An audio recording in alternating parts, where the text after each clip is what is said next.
Debat. Fatwa tidak mengikat. Fatwa itu opini, tidak suci, meniscayakan toleransi. Dan sebaik-baik fatwa, suara hati nurani. Inilah Fatwa Guntur Romli. Assalamualaikum warahmatullahi wabarakatuh. Salam sejahtera untuk kita semua. Shalom, shalom aleichem. Om Swastiastu, Namo Buddhaya, Rahayu, Salam Nusantara. Film berjudul Farha yang kini sedang tayang di Netflix bikin Israel murka. Film yang bercerita tentang seorang gadis Palestina berusia 14 tahun yang menjadi saksi pembunuhan seluruh anggota keluarga Palestina tahun 1948 termasuk pada seorang bayi laki-laki. Menteri Kebudayaan Israel, Chili Tropper, menuduh film ini penuh kebohongan dan pencemaran nama baik. Menteri dari kubu sayap kanan Israel, Avigdor Lieberman, mengecam Netflix karena menayangkan film Farha. Cyber Army dari Israel pun dikerahkan di dunia maya. Mereka menyerang sinopsis film Farha di situs IMDb dengan memberikan rating jelek dengan membumbui komentar-komentar yang negatif dan agitatif. Film Farha berkisah tentang gadis Palestina bernama Farha. Farha artinya kegembiraan. Itulah suasana rakyat Palestina sebelum berdirinya negara Israel tahun 1948. Farha penuh dengan kegembiraan, bermain dengan teman-temannya, memetik buah tin, bercanda, dan mengaji. Farha sudah tidak punya lagi seorang ibu kandung. Ini menggambarkan rakyat Palestina yang tak pernah punya negara, ibu pertiwi. Demikian pula Farha yang hidup bersama ayahnya, seorang pemimpin di desanya.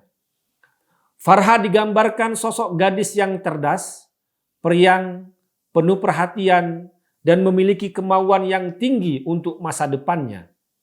Dia tidak mau bernasib seperti teman-teman sebayanya yang cepat dinikahkan.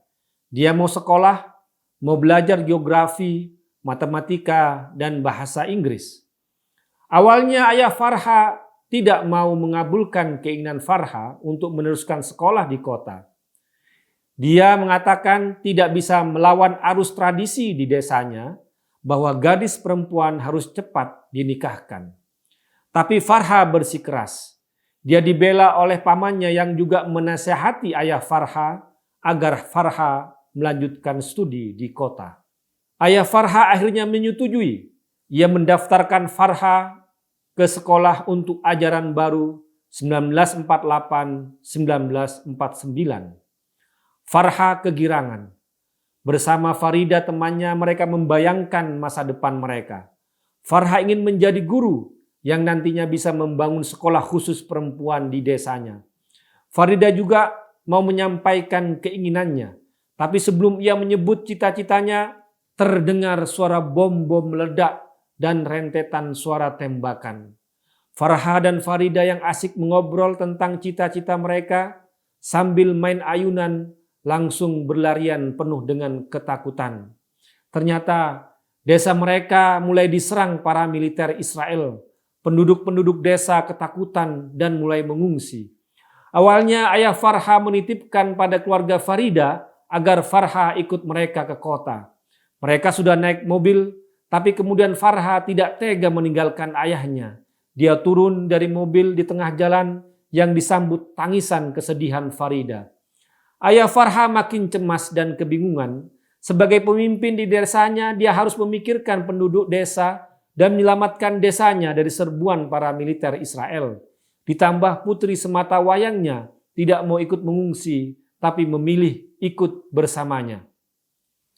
Untuk menyelamatkan Farha, ayahnya memasukkan Farha ke ruangan dapur.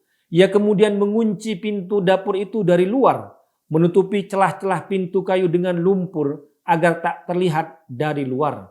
Ayahnya berjanji akan kembali lagi untuknya. Farha terjebak di ruangan dapur itu selama berhari-hari. Dia hanya mendengar suara bom, tembakan, dan jeritan ketakutan penduduk desa, khususnya jeritan kaum perempuan. Di suatu hari, Dari lubang kecil ventilasi dapur itu, Farha melihat ada keluarga yang terdiri dari suami, istri, dan anak-anak mereka yang bukan berasal dari desanya masuk ke dalam rumahnya. Dia menyaksikan peristiwa yang mengenaskan. Sang istri mau melahirkan. Suami membantu persalinan bayi itu dalam kondisi yang darurat di halaman rumah. Tali pusar terpaksa dipotong dengan batu. Lahir bayi laki-laki yang diberi nama Muhammad yang kemudian diazani oleh ayahnya. Saat Farha berteriak minta tolong agar pintu dapur itu dibuka paksa dari luar, laki-laki itu mencoba membuka pintu dapur. Tapi kemudian ada patroli tentara Inggris dan para militer Israel yang menyuruh semua orang yang ada di dalam rumah untuk keluar dan menyerah. Usaha laki-laki itu hanya bisa membuka celah pintu kayu dapur yang menjebak Farha berhari-hari. Dari celah pintu itu pula, Farha menyaksikan tragedi kemanusiaan. Pembunuhan brutal yang dilakukan oleh para militer Israel. Mereka membunuh seluruh anggota keluarga itu, bapak, istri yang baru melahirkan dan anak-anaknya. Seorang paramiliter Israel diperintahkan membunuh bayi yang masih merah. Saat dia mengokang senjatanya, komandannya berteriak, "Jangan buang-buang peluru hanya untuk membunuh seorang bayi."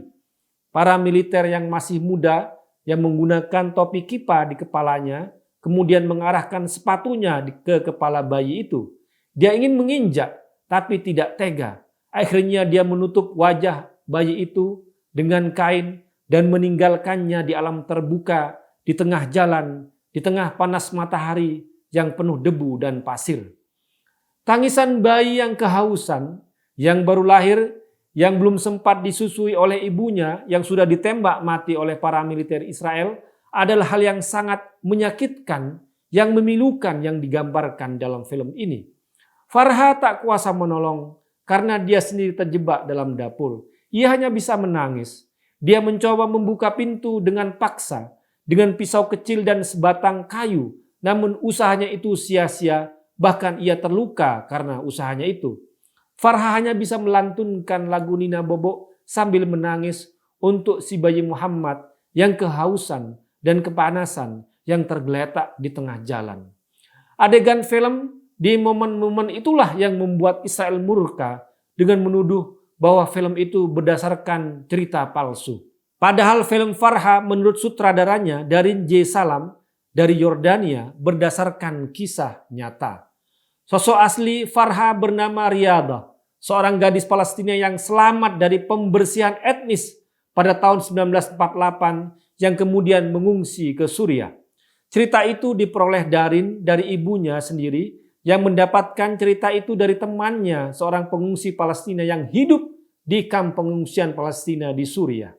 Kisah Radhiyah atau Farha dalam film itu merujuk pada peristiwa Nukbah yang terjadi di Palestina tahun 1948, di mana ada sekitar 760.000 orang Palestina diusir dari tanah mereka, imbas dari berdirinya negara Israel tahun 1948. Hingga kini, jutaan rakyat Palestina masih hidup di luar wilayah Palestina, baik sebagai pengungsi atau berdiaspora ke negara-negara lain. Film Farha memang memilukan jiwa, menyayat hati. Sebagai film telah berhasil menggambarkan penderitaan rakyat Palestina waktu Nukbah 1948 dan menunjukkan kebrutalan para militer Israel waktu itu. Film Farha terpilih diputar perdana di Festival Film Toronto pada bulan September 2021 dan menjadi wakil dari film Yordania yang dicalonkan untuk Oscar 2022. Dan saat ini film Farha sedang tayang di Netflix. Buat Anda, silahkan menonton film Farha. Wassalamualaikum warahmatullahi wabarakatuh.